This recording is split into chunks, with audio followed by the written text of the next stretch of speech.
Dans cette session en ligne de soirée avec Shadalo, le thème abordé est la science occulte et les nombres. Les questions posées par les participants concernent la synchronicité des nombres et la signification des nombres récurrents, tels que le 28 ou le 11h11. Le professeur explique que les nombres représentent quelque chose d'éternel et se décomposent en différentes combinaisons, chacune pouvant avoir sa propre signification. Par exemple, le nombre 28 peut être vu comme la combinaison de 7 et 4, ou comme un nombre en lui-même. Il mentionne également que des jeux de nombres peuvent révéler des symboliques particulières, comme dans le cas des dates de début des deux guerres mondiales. Il invite les participants à poser des questions pour approfondir le sujet et explorer davantage cette science occulte. L'auteur parle des nombres et de leur signification dans notre vie quotidienne. Il note que parfois nous sommes obsédés par un certain nombre et nous commençons à le remarquer partout, ce qui peut donner l'impression qu'il a une signification particulière pour nous. Il explique que cela peut être dû à notre propre intérêt subconscient pour ce nombre plutôt qu'à une signification universelle. Il mentionne également que cela peut être appliqué à d'autres domaines, tels que les noms, où nous avons tendance à remarquer les noms qui nous intéressent particulièrement. En fin de compte, l'auteur soulève la question de savoir si ces signes ont une signification plus profonde ou s'ils sont simplement le reflet de notre propre intérêt et de notre interprétation. Dans ce texte, l'auteur explique que certains domaines très proches du physique, comme l'esprit et les émotions, peuvent lire nos pensées et influencer les événements ou les idées qui se manifestent dans notre vie. Il souligne l'importance de ne pas se fier aux signes extérieurs ou aux symboles pour prendre des décisions, mais plutôt de se connecter à notre intuition profonde qui est en alignement avec la mère divine.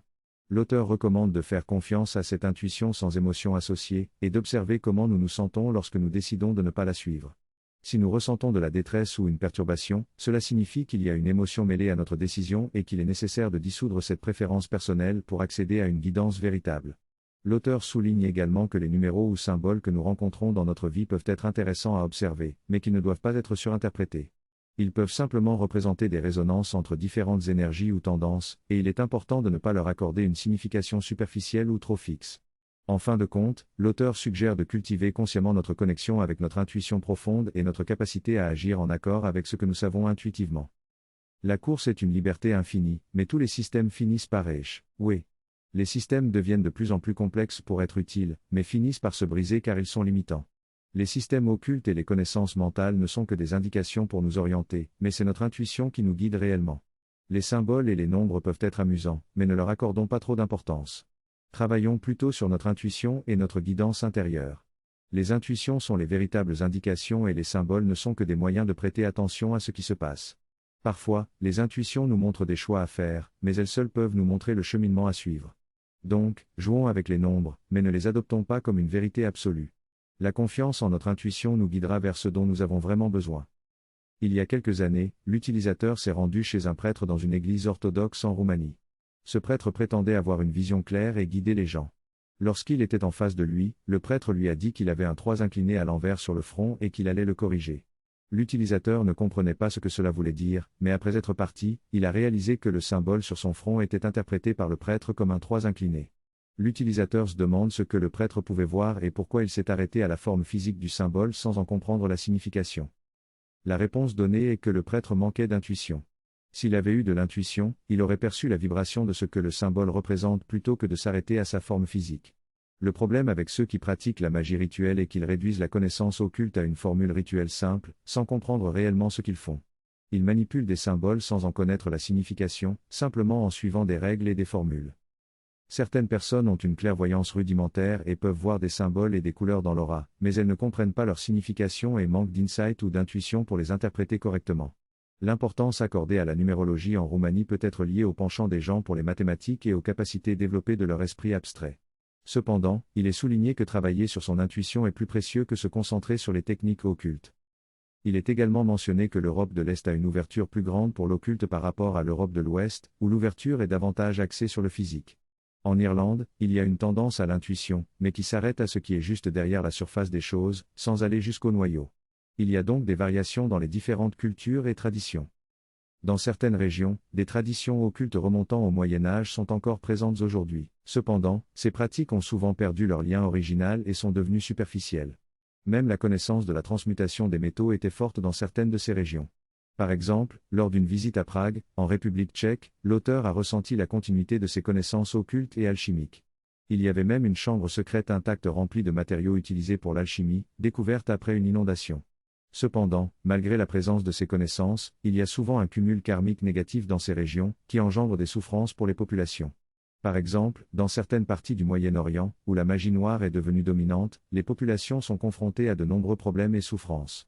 De même, à Prague, certaines zones semblent porter le poids d'un passé sombre. En ce qui concerne les symboles, ils peuvent être utilisés pour la méditation, mais leur utilité dépend de la signification qui leur est attribuée par chaque individu. Dans les traditions occultes, les symboles sont utilisés dans le but de maîtriser les 5 éléments et d'influencer la matière. Cependant, il est possible de transcender ces symboles physiques et d'évoquer directement une action ou une vibration en se connectant à leur signification. Par exemple, la médecine chinoise utilise le système de l'acupuncture basé sur les 5 éléments, avec leurs propres symboles. Finalement, l'occultisme peut avoir une influence profonde sur les cultures et les personnes, y compris des charges karmiques négatives, mais il est également possible d'utiliser ces connaissances de manière positive pour évoluer et transformer le monde matériel. L'utilisation de symboles peut avoir un effet protecteur dans certaines situations. Par exemple, une personne raconte avoir visualisé le symbole de la mer chaque soir pour se protéger, et un voisin témoigne avoir vu un intrus grimper dans leur maison mais sans rien voler. Cependant, il est important de ne pas devenir obsédé par ces symboles et de ne pas laisser nos peurs et insécurités prendre le dessus. Il faut se rappeler que le pouvoir réel réside dans la vérité de la conscience et non pas seulement dans les symboles eux-mêmes. L'occultisme, quant à lui, est déconseillé à moins d'avoir une certaine expérience et un certain tempérament pour faire face aux forces subtiles sans être submergé. Fondamentalement, il est plus important de développer notre intuition et de nous ouvrir à l'aspect spirituel plutôt que de se focaliser uniquement sur les pratiques occultes. Dans certaines des premières séances, à partir du numéro 62 ou 67 de la série du soir, nous nous sommes concentrés sur les 4 pratiques recommandées par Sri Bindu. La première consiste à pouvoir apaiser votre esprit et le rendre silencieux à volonté. Ensuite, les deuxième et troisième pratiques sont l'ouverture vers l'intérieur et vers le haut, pour se voir de l'intérieur ou d'en haut. Si vous travaillez sur la première pratique, les 2 suivantes deviennent plus faciles. Cela rejoint ce dont nous avons discuté il y a 2 séances, sur le développement de la pensée sans mots et de la conscience sans pensée, ce qui permet de recevoir l'intuition. L'intuition pure est au-dessus de la pensée et des mots. Il est préférable de la recevoir dans le silence, puis de lui permettre de prendre forme dans la pensée et les mots. En ce qui concerne l'expérience hors du corps, cela peut être intéressant pour ceux qui ont une inclination naturelle, mais il faut faire attention aux domaines sombres et trompeurs. Dans le cas de l'auteur, il a eu quelques expériences mais a trouvé difficile de rester dans cet état, car il était attiré à nouveau vers le physique. Il a appris que lorsque vous êtes prêt, la mer elle-même vous enseignera. Il partage également l'exemple d'une personne fascinée par l'occultisme qui a posé des questions, mais son intérêt était plus axé sur les pouvoirs et cela peut être considéré comme une fascination malsaine. Dans le texte mentionné, l'auteur parle d'une expérience de transmission d'un savoir occulte par une mère à un enseignant. La mère a concentré ses connaissances dans un paquet de bénédictions et l'a transmis à l'enseignant, mais celui-ci n'a pas pu comprendre ou apprécier ce qui était présent dans le paquet. L'auteur souligne l'importance de l'expérience dans l'apprentissage et affirme que certains types de connaissances ne peuvent être compris ou transmis seulement par des mots. Il évoque également l'importance de la connaissance intuitive, où l'on reconnaît et comprend quelque chose en se connectant avec l'expérience vécue. L'auteur utilise l'exemple de spectateurs qui ne peuvent comprendre certaines expériences décrites dans un film tant qu'ils ne les ont pas vécues eux-mêmes. En conclusion, l'auteur soutient que l'accès à certaines connaissances occultes se fait par l'expérience personnelle. Lorsque l'on est en état de conscience à distance, il peut être énergiquement stimulant d'être dans cet espace.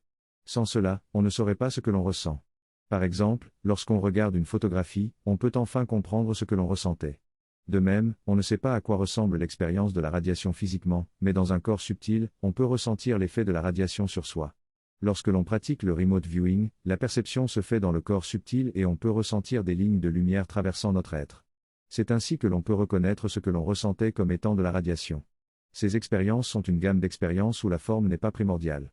Il est important de s'entraîner à être conscient sans pensée ni mots pour pouvoir percevoir dans la conscience intuitive ce que l'on expérimente directement.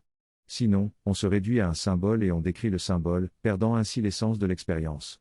Dans les expériences hors du corps, on peut entrer en interaction avec différentes entités, mais il est important d'être absolument sans peur et d'avoir la faculté de discernement pour savoir ce qu'elles sont, car elles peuvent changer de forme. Mère insiste sur le fait d'être sans peur dans ses expériences et c'est ce qu'elle a recommandé à la personne à qui elle a donné sa bénédiction. Elle voulait lui imprégner le contenu de la connaissance en lui donnant directement l'expérience. Lorsque l'on apprend par la lecture ou par la compréhension intellectuelle, on n'acquiert pas réellement cette compétence. C'est seulement lorsque l'on expérimente directement que l'on acquiert cette compétence. La mère nous enseigne l'expérience et nous guide pour faire ce qui est bien. Si nous développons notre sens intuitif, nous serons capables de recevoir directement les expériences et connaissances nécessaires sans faire d'erreur.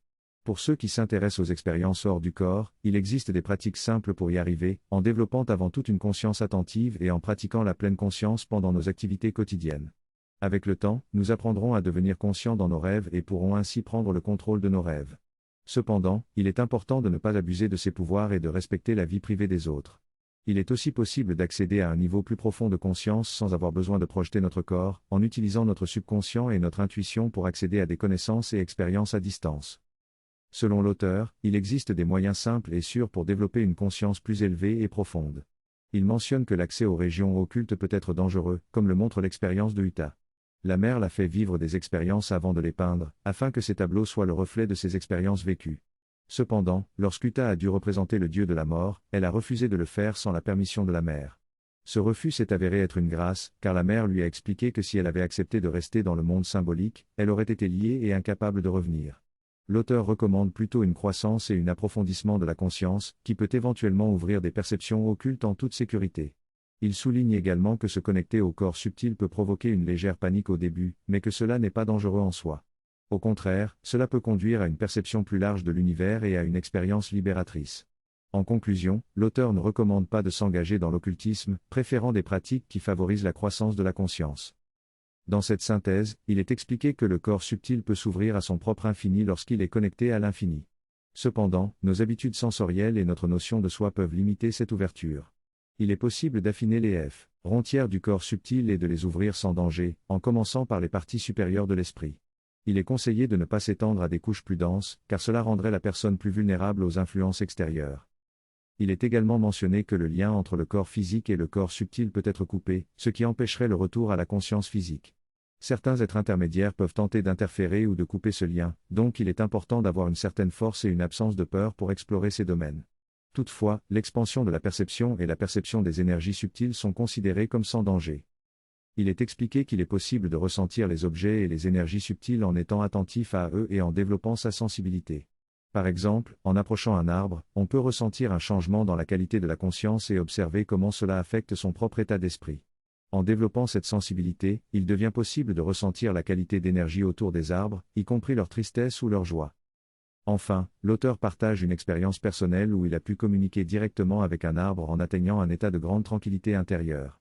Il décrit comment il a ressenti la grande stillness de l'arbre et a reçu un message de celui-ci une fois qu'il s'est aligné avec sa tranquillité.